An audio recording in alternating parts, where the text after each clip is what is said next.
back, listeners. You're listening to Unlike Other Nations.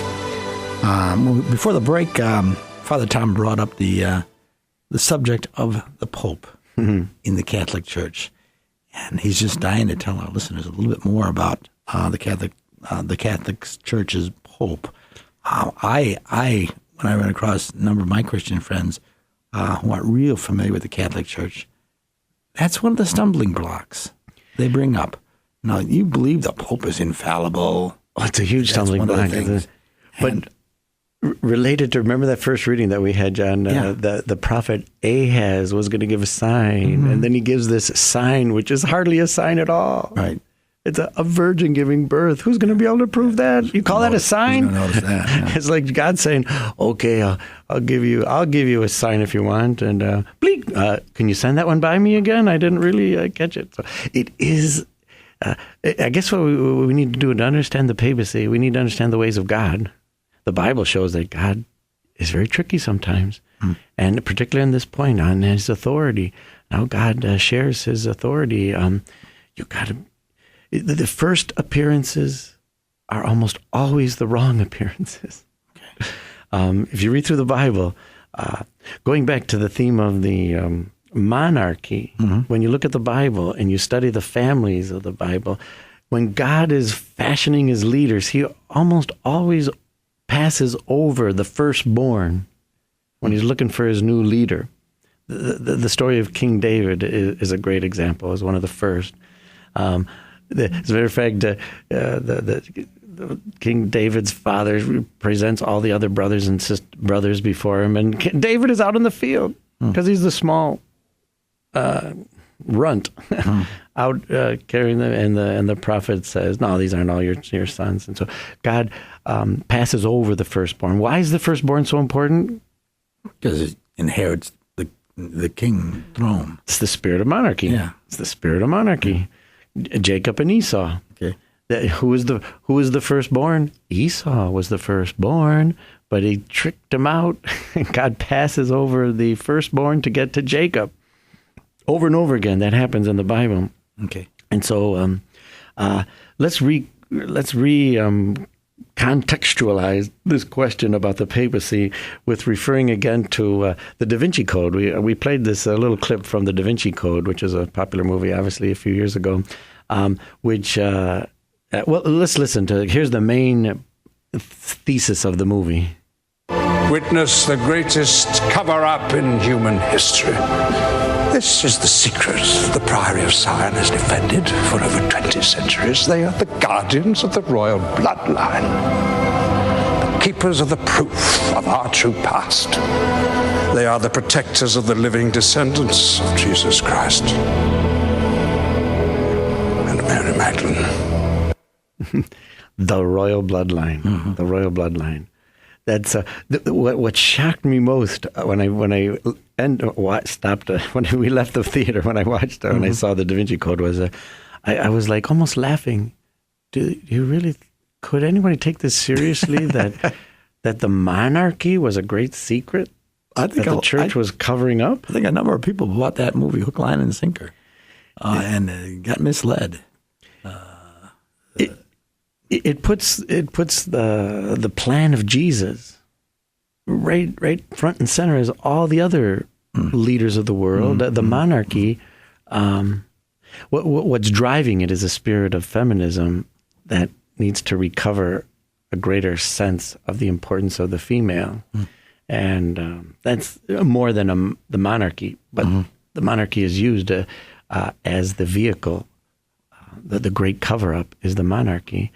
But the sense of there is a hierarchy in the church, but it's not a monarchy. And that's the mistake. That's the mistaken interpretation it is. We in the modern world, especially here in the United States, you could say that the United States kind of changed the history of the world forever by rejecting the King of England. And we established one of the greatest non-monarchies in the history of the world. And the rest of the world followed us, if we can pat ourselves on the back for that. Yeah. And to our advantage, I suppose, although the world got along pretty well for thousands of years under monarchies. But my point is that monarchy was in no way, shape, or form a scandal. It was so accepted that if Jesus were to get married and he were to take a queen and they were to have a child, nobody would have been the worse for it. Everybody would have assumed. But what would have happened is that because this Jesus is known as divine, it would have destroyed the nature of the Christian family. It would have divided us into two classes of people. Just like monarchy divides nations into two. There's the royal family and there's the commoners. Right. And Christianity would have completely lost the spirit of brotherly relations that we receive when we're baptized. Think of it. If there was a divine bloodline, what's that company where you can trace your ancestry? You can go into Ancestry.com. Ancestry. Website. I would buy all the stock in Ancestry.com I could find, because everybody would be trying to figure out if they were related through marriage, through bloodline, back to Jesus. Yeah. Why? Well, if Jesus is divine, that makes you part of the... You're part divine. So if you found out that you were part of his bloodline, I'd say, well, you're more divine than I am. Okay. Since you brought it up, the Pope, talking about the Pope. Again, people I know who aren't Catholic have a problem with the Pope, and one of the first things I bring up is the infallibility issue. Explain that. What does that mean, the Pope? First of all, I want to tell all our listeners out there, John, that I'm a Catholic priest, faithful as best I can. I'm a sinner like everybody else, but and I believe in the papacy and the authority of the Pope. But I have a problem with it. Because everybody has a problem with authority in one way or another. You can't. Children have a problem with the authority of their parents. Workers have a problem with authority with their bosses. Bosses have a problem with authority with the unions. You can't avoid. It's kind of a naive sort of assessment of reality to think that you can do away with authority. So the papal sense of authority is almost like the answer to monarchy. It's the opposite of monarchy. As I said, it's often misunderstood. If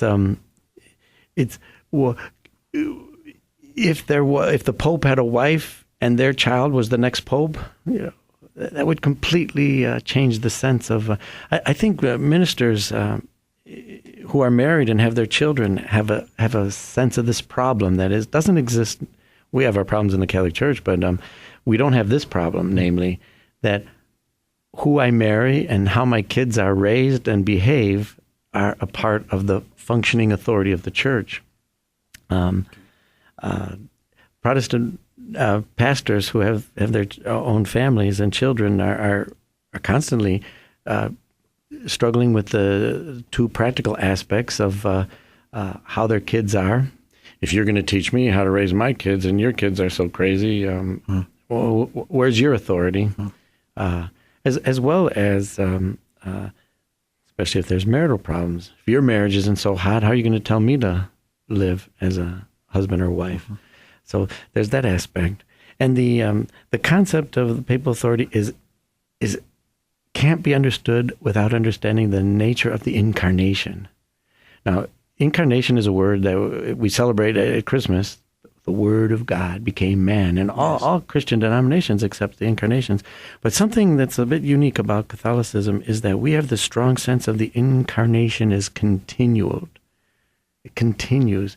God took on flesh in Bethlehem, but then when Jesus rose into heaven, his incarnation, he was infleshed still. His infleshedness in the world continues. How? In his body. How is his body still present? We have this strong belief in thinking that the church is the body of Christ. And there's a head in a body, like St. Paul says. Every body has a head. And that head... You're certainly not saying the Pope is God on earth. No. He's not God on earth, but he's the representative. He's the voice of authority of God on the earth. Okay. Just like, remember when Jesus would talk with the Pharisees, what's one of the reactions that many people had to Jesus? They said, hey, this guy speaks with authority and not like our scribes. Yes. That sense of, hey, there's a strong sense of authority here that we don't get someplace else. That's contained in the papacy. I like to say we wouldn't need a pope if we never had disputes about theological or moral issues, because the pope doesn't have to come down heavy with a teaching unless there's a dispute. If there's two disputes upon Christians, they could go talk to a priest. If there's a dispute between two priests, they can go talk to a bishop. If there's a dispute between two bishops, they can talk to a cardinal. If there's a dispute between two cardinals, they have to go talk to the Pope. And there has to be only one, because in that sense, then, they'll get a definitive answer. Whether you like it or not is a separate issue, but that's the spirit of the papacy. Very good. And it comes from a reflection. Join us next week, listeners. God bless. God bless. Thank you for listening to Unlike Other Nations with your hosts, the Coys brothers, John and Father Tom. If you see the need for programming such as this, please pray for this ministry and consider a financial gift. No amount is too small. Send your check to Immaculate Conception Parish, 2745 West 44th Street, Chicago, Illinois, 60632. Make your checks out to Immaculate Conception. If you'd like to ask a question or would like prayer, send Father Coys an email at ftcoys@aol.com or John at coys2900@comcast.net. You can also listen to archived shows on YouTube by searching for Unlike Other Nations Radio. Help us keep Lincoln's hope alive. We have been and still remain the last best hope of mankind. Tune in next Sunday morning at 11:30 for another edition of Unlike Other Nations right here on AM 1160.